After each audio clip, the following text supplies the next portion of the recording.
one man tries to watch pretty much every movie of the 1980s? Well, we're about to find out right here on the 80s Project, etc.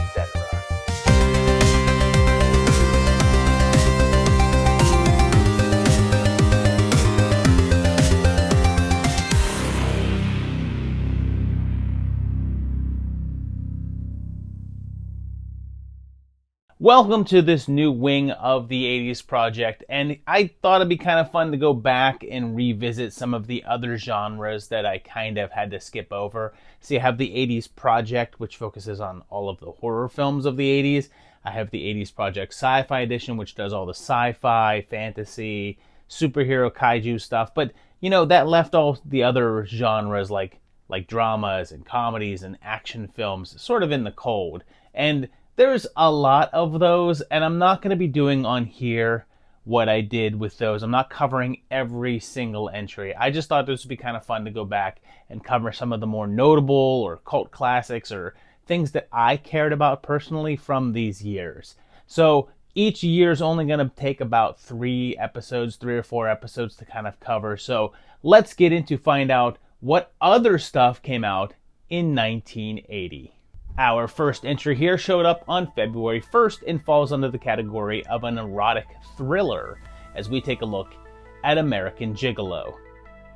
It starts with a guy who just could not get that weird gerbil story to go away, and he works as a high-priced male escort with a really elaborate lifestyle.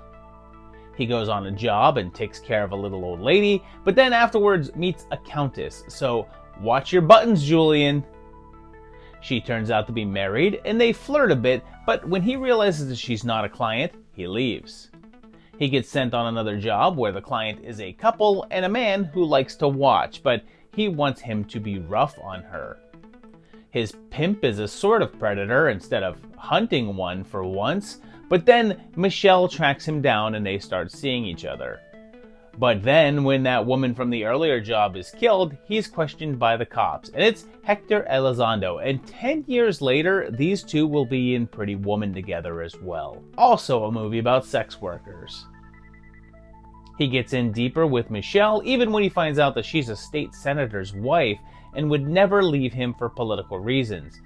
But he doesn't quite have an alibi for the murder, since the woman he was with can't say that she was with him due to her marriage.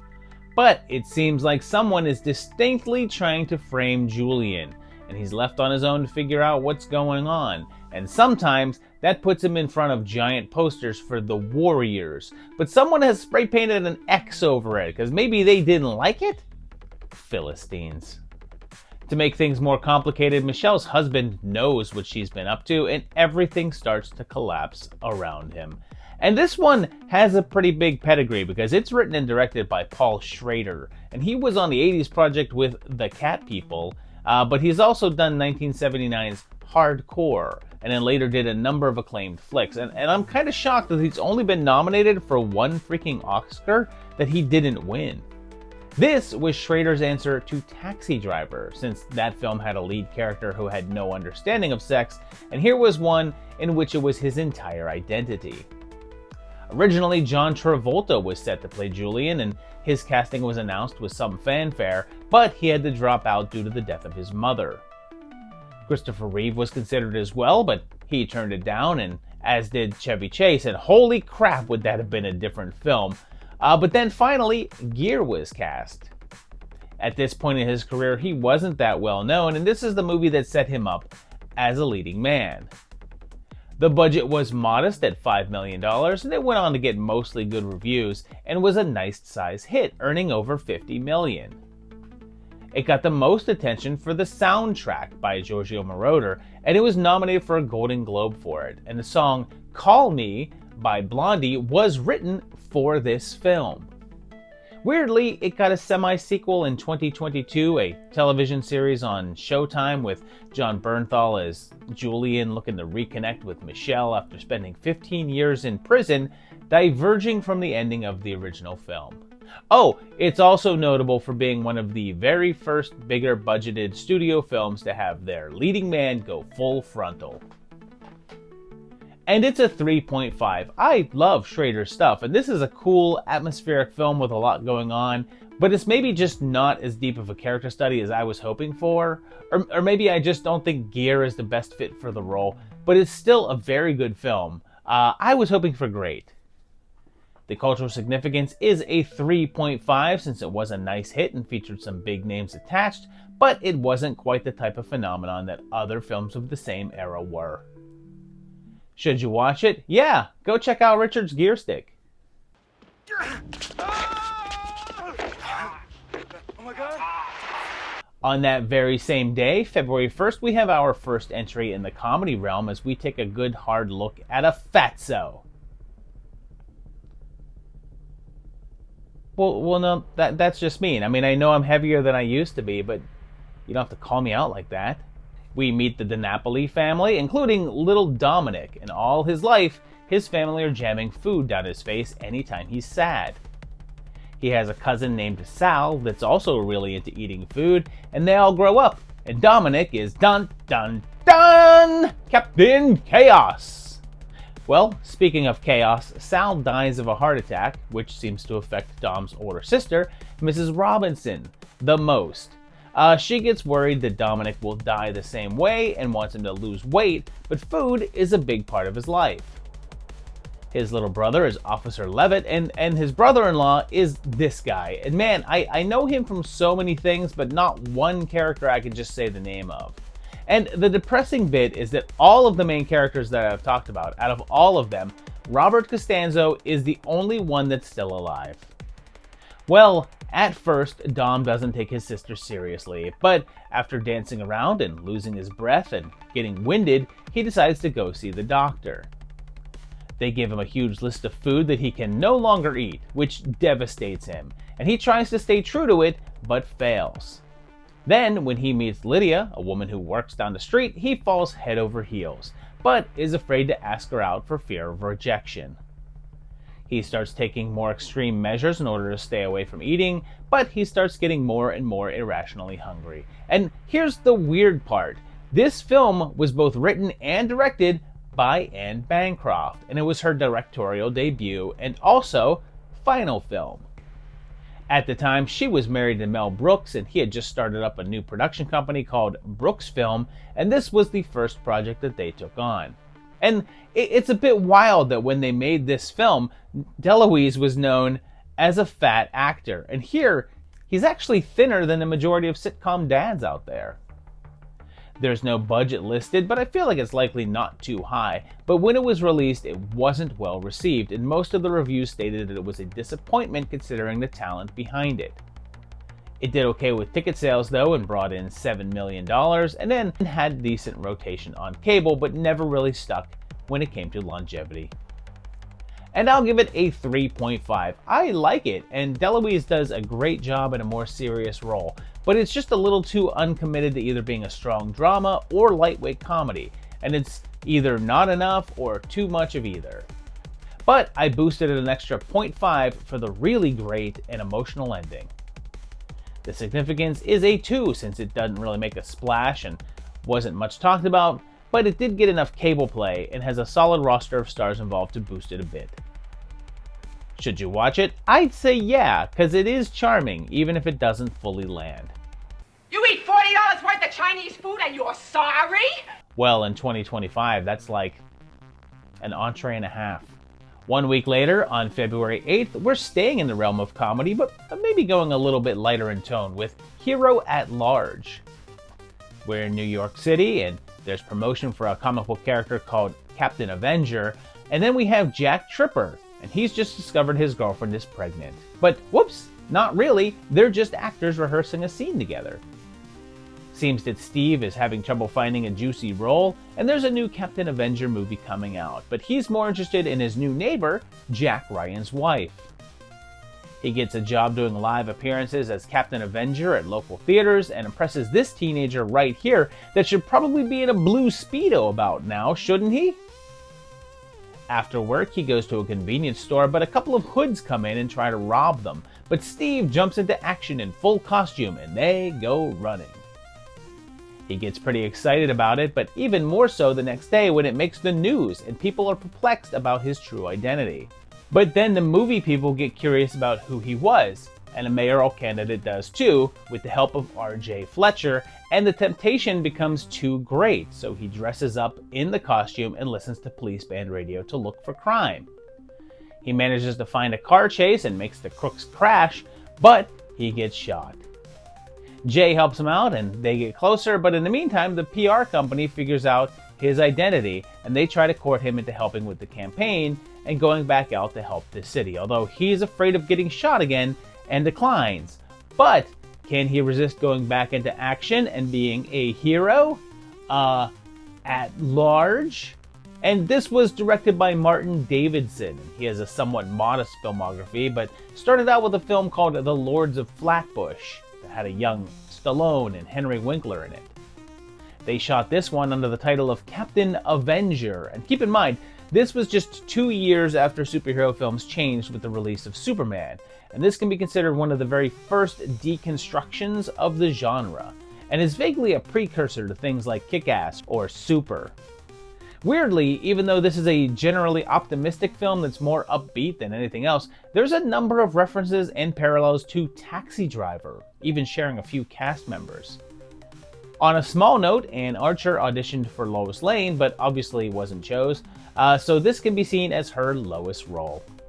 There's no budget listed, but it was also likely rather inexpensive, but it did decently, earning around $16 million, and also played cable frequently, but didn't quite attain a cult following. And I'm another 3.5 on this one. It's actually really cute and charming. Anything with John Ritter in it is going to be a slam dunk. He was just so amazing, and he's really great and fun in this role. And the movie is it's fun. It's a nice little story, kind of lightweight, but does some interesting stuff. The cultural significance is just a 2 though, because this is one that never really took off, and it just sort of hovered around becoming a bigger deal, but just never really was. Should you watch it? Yep, go be a hero. It's people putting themselves on the line for other people, caring. That's what being a hero is. Also on that same day, February 8th, we get another comedy, one that's a whole lot sillier, and let's have some Midnight Madness. The opening has this pair of girls on roller skates going around a college campus and handing out envelopes to people, including Eddie Deason as Eddie Deason and Flounder. But they also give one to an American werewolf, and they're all invited to a hotel room. Another person invited is Maggie Roswell, and yes, she doesn't have one of the most recognizable faces, but you'd sure recognize her voice since she's a popular voice actress and has been on The Simpsons since its inception. They're called there by Leon, a so-called game master who invites them to play a thing called the Great All-Nighter, which involves 5 teams searching for clues all over the city that will lead them to various locations until they reach the finish line. At first they refuse to play, but as it gets closer, their rivalries drive them to do it, and Adam's team is sort of our heroes. Harold's a total slob and his team has Melio on it, and this is Andy Tennant, and he was an actor for a while, but then shifted to directing and did Ever After with Drew Barrymore, Sweet Home Alabama, and Hitch. The green team are the Jocks, and this guy's on it, and you know him from Prince of Darkness. And the red team are the Feminists, and the white team are the Nerds. The big night arrives, and they meet at the Hollywood Hotel, and back in the day, this place was supposed to represent that you didn't have a lot of money, but nowadays, it's crazy expensive to live there. They get the clue, and it's a riddle that they have to solve, sending them on their search. But Harold has a computer in his van that figures it out for them, cheating. Meanwhile, Leon gets grief from his cranky landlady and the attention of his neighbors, which includes the voice of Piglet. But then Adam comes across his troublemaking little brother, Frank Bannister, before he saw ghosts. And this is the first feature film for Michael J. Fox. And he got the job because he was 19 at the time, but they needed the character to be 15, but the actor to be over 18, and he fit the bill. The teams then scour all over LA to solve the clues and win the Great All-Nighter. And this one was by Michael Nankin and David Wechter, and both of them were way more involved in TV than film, but Wechter later did the Malibu Bikini Shop. It was a Disney film, even if they tried to be low-key about their involvement, and is only their second release with a PG rating. Later in the film, there's also brief cameos by Paul Reubens, Pee-wee, and also Marvin Kaplan, and the budget was not as small as I would have thought, since it had a price tag of $4.5 million. However, it was only given a limited release, and the reviews were negative, so it only pulled in around $3 million at the box office. But then, it was on HBO probably every single day for like ever, and amassed a huge following, and even inspired some real-life great all-nighters. Hey, Barf, have you unscrambled those letters yet? Tiger Beefy? And man, do I love this film, so I'm giving it a 4, but realizing that a chunk of that is pure nostalgia. I love this movie so much I organized a game like it when I was in high school. I love this movie so much I tried to visit all the Clue locations that still exist in LA. Sure, it's not a great movie or anything, but I just have so much fun with it. The cultural significance is just a 2.5 though, since it was a flop and didn't really impact the film world, but it's grown in popularity over the years and just has so many damn recognizable faces in it. Should you watch it? Yep, get a little madness in ya. Miss, we had a little accident. Oh, man. Yes, yes. Miss! This next one requires a bit of international travel, but one day later, on February 9th in Hong Kong, we had the release of The Young Master. It has this martial arts school, and one of the students is a little baby Jackie Chan, although he was already 26 by this point and had appeared in a fair amount of films through the 70s, including Enter the Dragon and Fist of Fury. They participate in a lion dance competition, but their star performer has to sit it out due to an accident on a ladder. In the competition, they lose, which means they don't get the prize money that they needed to support the school. But Dragon discovers that Tiger actually faked the injury for a payout. But Dragon and Tiger are brothers, and his betrayal is soon discovered, so he's kicked out and shamed. Their master then just goes on the rampage, taking out all his anger on the students, smacking them around at every opportunity. And then we get a little bit of that trademark Jackie fighting while using everyday objects, although this is before his whole gig was finely tuned. Meanwhile, Tiger helps that rival school by participating in a breakout for a notorious criminal named Cam, and Dragon chooses to go find his brother and bring him back to the school. Unfortunately, when he goes into town, they think he's an outlaw known as the White Fan, so the local authorities are after him, which leads to plenty more fights. And when Tiger gets framed for a bank robbery, he has the added objective of bringing in the real bad guy. This little slice of Kung Fu gold is Golden Harvest, the legendary production company responsible for a massive amount of the martial arts films from the 70s and 80s and beyond. It was also actually directed and co-written by Jackie himself, and was his second directorial work, but first for Golden Harvest. This was the work that began Chan's fighting technique that he would soon then develop over the next couple of decades, and featured his use of everyday objects and a style that Jet Li referred to as swingy arm. What's wild is that right at the tail end of making this film, Jackie claims that he was kidnapped by the Triad, Chinese gangsters, and tried to force him to make a movie for them. However, Jackie's manager informed Golden Harvest, and they were able to get him out somehow, and then sent him to the US for a while in order to protect him, where he would make a couple of films before returning home. But he wasn't in the country when this film was released and wasn't able to promote it. It was, however, extremely successful over there, becoming the top grossing film of the year and breaking their all-time box office record, and continued to earn money through international distribution and secured Jackie's worldwide fame. And it's just what you watch this kind of movie for. It's a 4. The story's a bit all over the place and lightweight, but it's a ton of fun, and the fight scenes are outstanding and a thrill to watch, especially that finale. The significance is just a 2.5 and would be higher elsewhere in the world, but it was just not a big hit here and remains a smaller dot on Chan's career than some of his other flicks. Should you watch it? Yep, get fighting!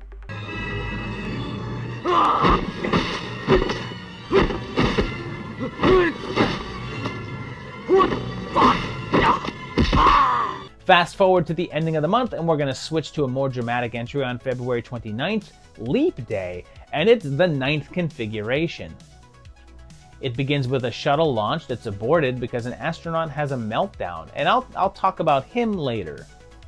He's Herschel, and we're at an insane asylum, which is in this remote castle, and we're told that it's for military personnel, and that it's also highly experimental.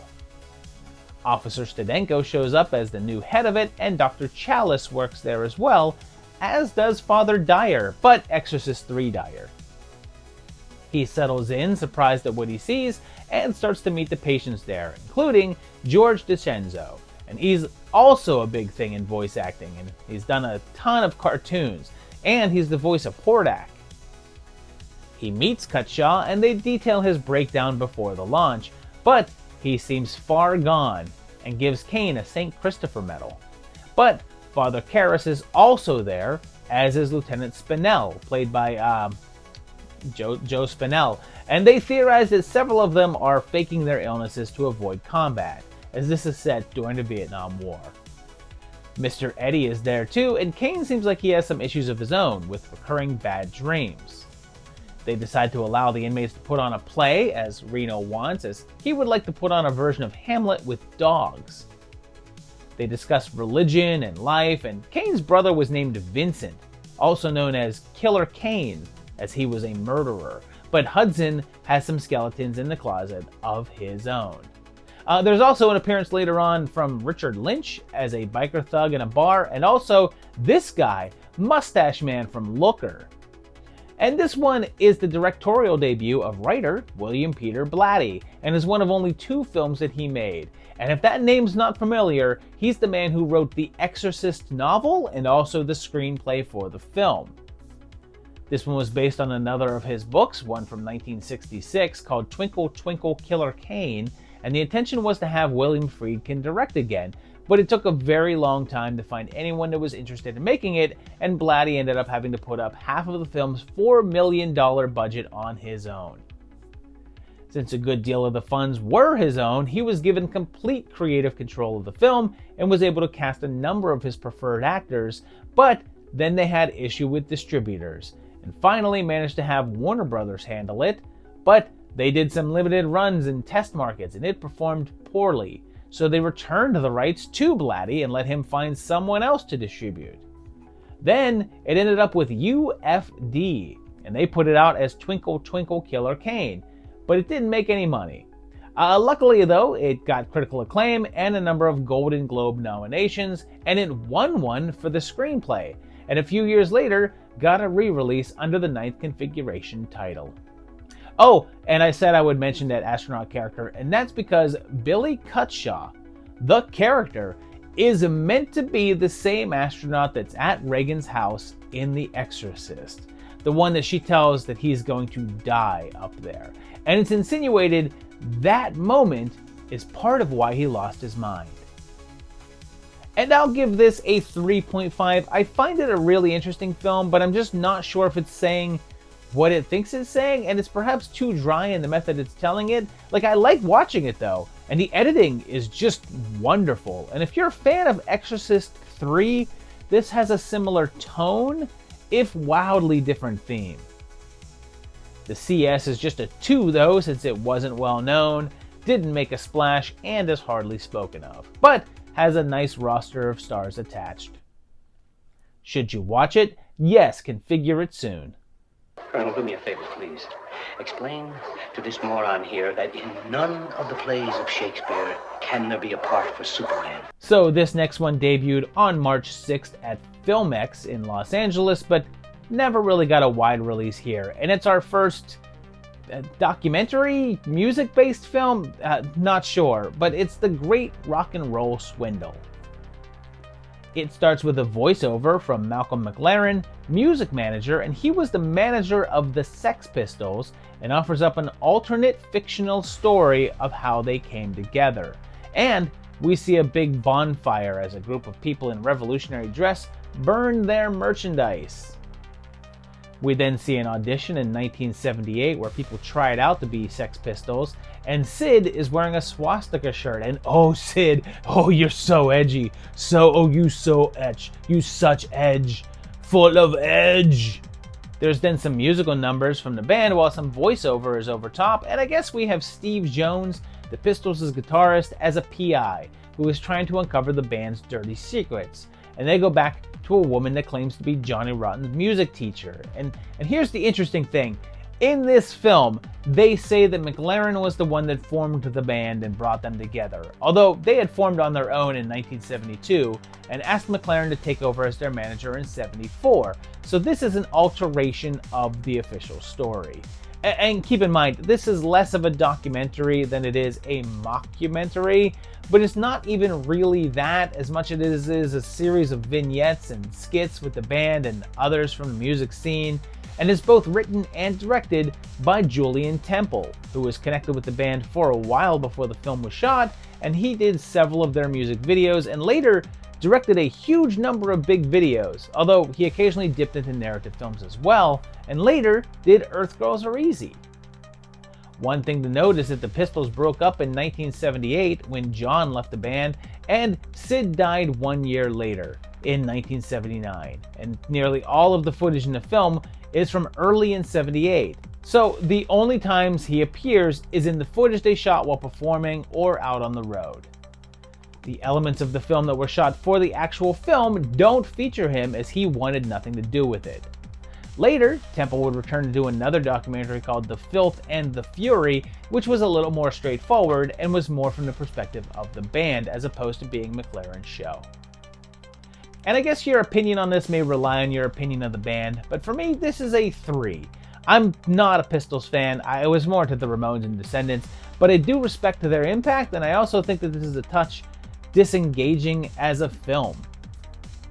The significance is a 2.5 since it is fairly known, particularly to music fans, but it's never been a big sensation or mainstream phenomenon. Should you watch it? If you're a fan, then yes. If not, then maybe.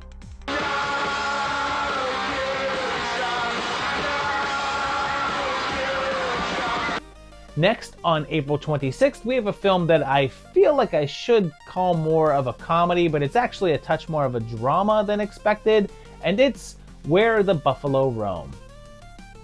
Steve Zissou is here, and he's playing Hunter S. Thompson, the real-life author, and he's writing a story about his former lawyer, Laszlo. Ballbricker shows up and says that Hunter claimed his car was attacked by bats, and then we meet Laszlo, and he's putting on the Ritz. And he's also nuts, stealing medication and crawling out windows. Hunter is working for Spinal Tap's limo driver, and Laszlo's cause is helping people with minor drug charges from getting harsher sentences. And the judge is Uncle Lewis, and a witness is one of the Incredibles. But it all ends with chaos. They next encounter each other in 1972, 4 years later, at the Super Bowl. He gets into a bunch of shenanigans at the hotel right before Laszlo reappears, now much more dressed down. He convinces him to ditch the bowl and go on a road trip with him, and they encounter a hitchhiker along the way, but end up involved in a gun-running operation across the border. Finally, we see him on the college circuit as he does a tour speaking in front of students about his coverage of the 1972 election between Nixon and McGovern, as he takes on the identity of a journalist named Harris, who may also be a changeling. So, yeah, this is clearly a mostly biographical telling of Hunter S. Thompson's adventures through the late 60s and early 70s, where he was a notorious counterculture figure, and it draws from several of his books and articles like Fear and Loathing on the Campaign Trail 72 and Fear and Loathing in Las Vegas. Laszlo is a fictional interpretation of a real-life figure named Oscar Zeta Acosta, otherwise known as Dr. Gonzo. It was directed by Art Linson and is one of only 2 films that he would direct, but he's much more involved in the producing world and is listed as a producer on a huge roster of big films, including Fast Times at Ridgemont High, Scrooged, Heat, Fight Club, and so many more. To prepare for the film, Murray hung out with the real Thompson on his ranch and partied it up, and that behavior carried with him when he returned to Saturday Night Live. Plus, on set, when Thompson was present, the pair would engage in little contests to see who could one-up the other one, and at one point, Murray was almost killed when he was tied to a chair and tossed into a pool. However, when it was released, it was greeted with a number of negative reviews, and even Thompson hated it, saying that the only thing he liked was Murray's performance. It only earned around $7 million, and Universal pulled it out of theaters early. Of course, much later on, Terry Gilliam would do a different take on Fear and Loathing in Las Vegas with Johnny Depp and Benicio del Toro. And yeah, I'll go 3 with this. I like this story and enjoy Thompson, but it's just told so matter-of-factly and not nearly as chaotic as the material should inspire. Plus, I know it got a lot of praise, but Bill Murray's performance never really feels like anything other than Bill Murray doing a slightly different voice to me here. The CS is a 2.5 since it had some real talent involved and is based on the works of a notorious writer, but it was just never the kind of hit that it likely could have been, and didn't amass a huge following. Should you watch it? I'd say yeah, head on into Bat Country. You got some aspirin there. Well, these are a prescription, Oh. but they'll take care of a headache. They won't put me to sleep? No. Well, they'll relax you, though. They'll relax you quite a bit. Next up, on May 11th, we have a film that I have no clue why I didn't include on the Sci-Fi Project, considering it's a fantasy film, and prepare for the return of the King. We get a brief recap of the earlier books, as this was the 3rd book of the Lord of the Rings saga, and we go to Bilbo Baggins' 129th birthday party. He wonders about his ring and asks Frodo where it went, and a balladeer comes out to explain what happened to the ring. He gives a rundown of the Hobbit tale in song form with music by Glenn Yarbrough, and it picks up with the regular tale as Frodo is held captive by orcs, while Samwise has to carry the ring. Sam's voice will sound familiar since it's Peter Vincent, and at first he's tempted to use the ring for himself and gain power, but is able to move past it. He also has Sting at his disposal, the magic sword that glows in the presence of orcs, and he goes to Minas Tirith and finds the remains of a big battle, and eventually frees Frodo. And everything has to be punctuated by another song from Yarbrough, as they then head out together to destroy the ring. Meanwhile, Frodo is voiced by Orson Bean, and the odd times that Gandalf throws in some narration, it's by the great John Huston.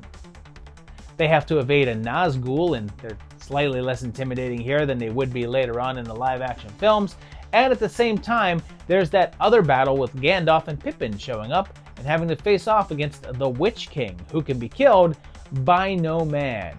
And he talks, and it's pretty hilarious because he sounds like a sillier Skeletor.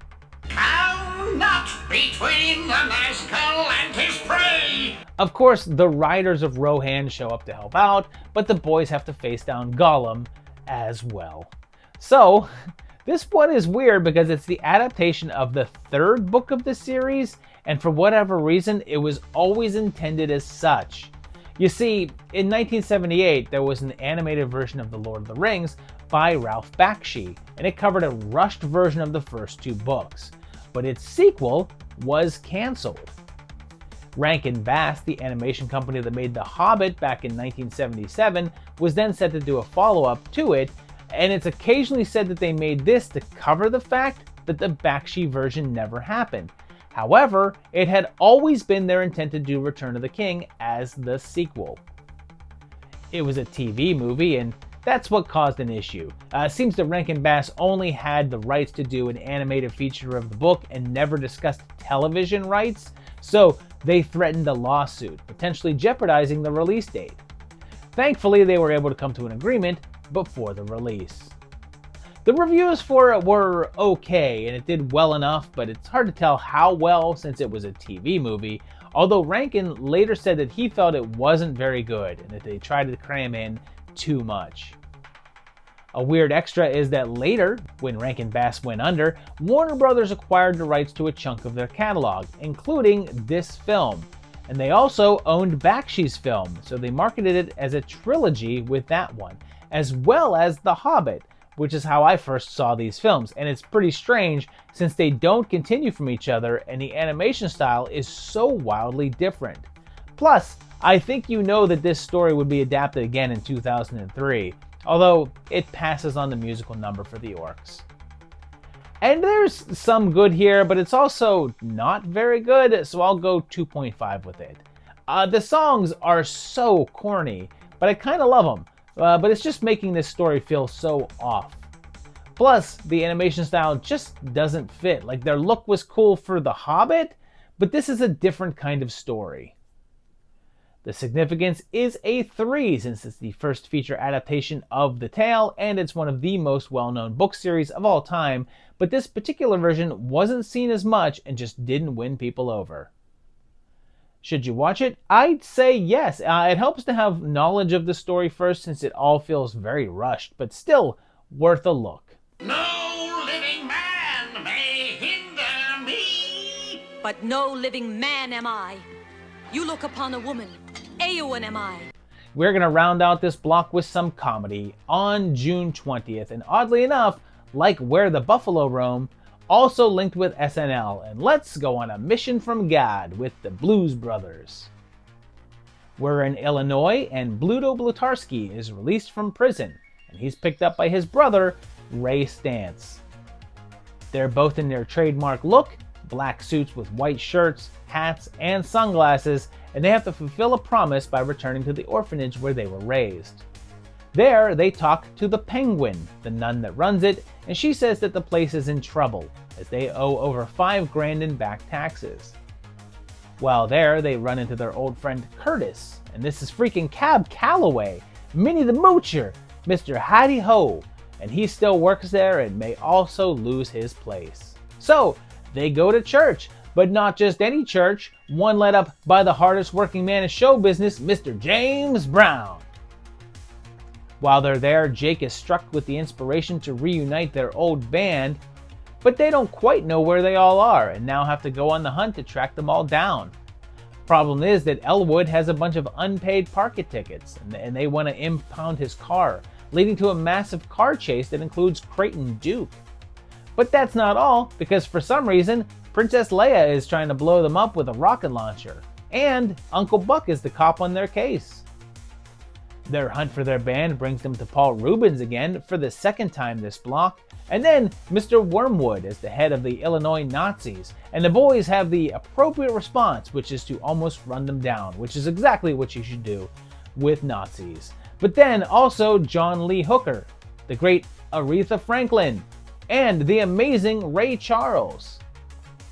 They then have to figure out a way to make that money, and even if they do, can they avoid the law, and Carrie Fisher, and those Nazis, and a bunch of pissed off cowboys, and get it to the Penguin on time?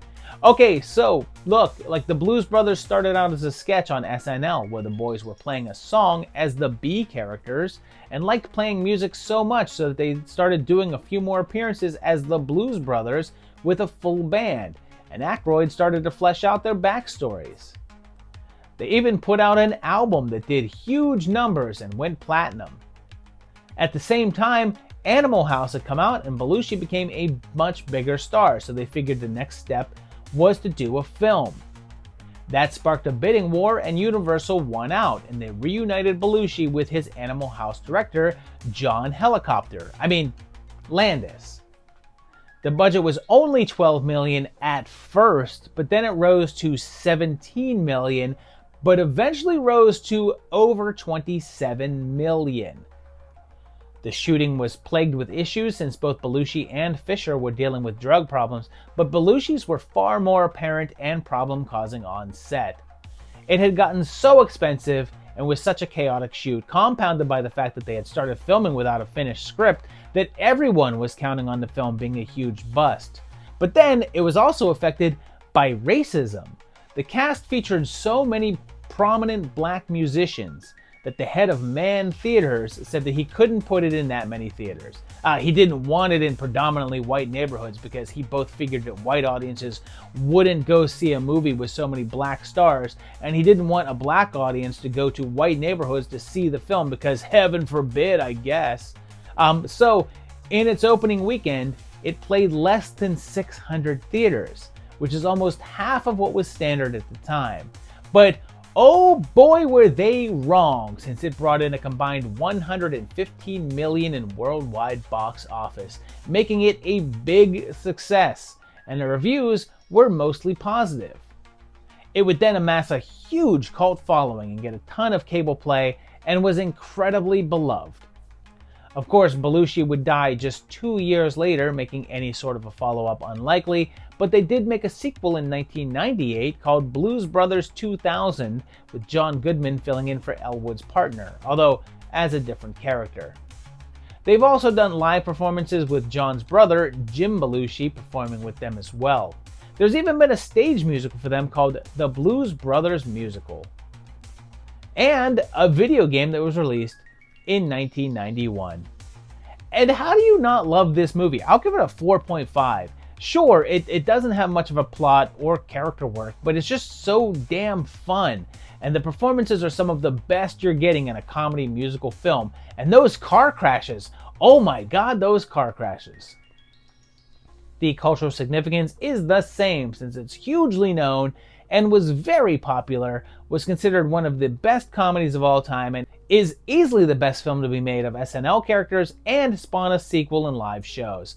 But I also feel like its notoriety has managed to fade a bit over time, and it's not quite as much of a cultural mainstay as it used to be. Should you watch it? Yep, go get the band back together. It's 106 miles to Chicago. We got a full tank of gas, half a pack of cigarettes. It's dark, and we're wearing sunglasses. Hit it. So there you have it, the first part of our look into the rest of 1980, and my favorite of this block, very clearly, Blues Brothers. That is a movie I could watch at any time. It's just such a fun film. I love it a lot. But let me know your favorite down below here. Let me know which of these is your favorite, which of these have you seen, which of these would you now like to see. Tell me that down below. Also, if you like this video, hit that like button. If you enjoy this channel, make sure that you subscribe to it. And also check out my Patreon page at patreon.com/movietimelines, where you can help support this channel and keep it going. And yep, we'll see you for another round in the somewhat near future. I don't really have set release times for these kind of etc. episodes, but there'll be one coming up soon as we can round out the rest of 1980 right here on